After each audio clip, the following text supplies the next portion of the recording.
EDO 2020. Women wing of People's Democratic Party Campaign Council don't carry campaign go Owan West local government area for Edo State. Women wing for People's Democratic Party PDP Campaign Council don't carry Obunge campaign Waka enter Owan West local government area to go tell them say make all of them vote for Governor Godwin Obaseki for September 19 elections we go soon shele. For Wadwan where they sobe, they meet plenty women where don't already gather to receive them. From there, they come Waka go the wards where they Ewe, Okpoje, and Uzeba. And for all the wards where they from campaign, plenty APC women ain't done their party come join PDP. Plenty people receive the women wing of the campaign team for Sabongida Ora, Uhumora, and Ozala town. As body they sweep them on top the campaign where PDP women carry come do for their land. And many of them will be APC members still come out for APC, enter PDP. As a matter of fact, the crowd we have seen this day is highly very unprecedented and very encouraging. We know too well that if election is to hold today, if all of you had come out to cast your vote and you are casting it for the Tokinadu governor, Sobe would be the winner of that election for Obaseki.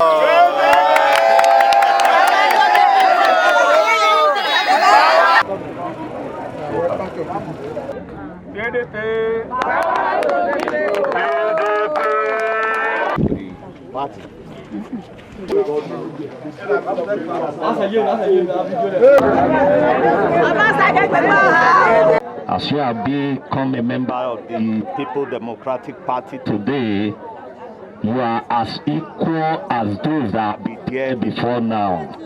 The women talk say wetin make them they come out for APC now because say Governor Obaseki don't try well on top the bed for Edo State. And since APC no gree make am their governorship candidate, them go follow and go anywhere where in day. So many people, we women, we are ready to support our excellency. Because even me, I am happy. Obaseki retired me. The following month, I start earning my pension. Obaseki, my mama na pensioner, they pay my mama. Since when my mama retire, he still do school children. Make them they go their school. They have the education, they go well, my pikin dey school. And he says it will give us market, we get market. You see what Obaseki don't do, it don't benefit me, benefit my family. That's why I become saying now Obaseki now go follow from APC to PDP. You pay this gratuity for people. Obaseki not take anybody suffer. He not make anybody suffer. Because Obaseki is a good person for Edo State.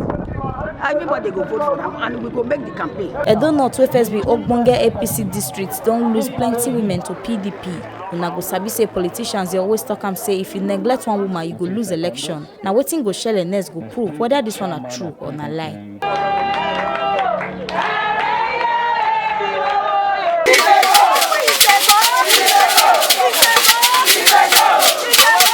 This one are the Ogbonge informator who carry come give una on top inside Edo today. As women's wing of PDP Campaign Council don't carry campaign enter Owan West local government area for Edo State. Make una sabi say na TMC TV. Na in carry this Ogbonge informate come give una. And my name na Edo Edolegi.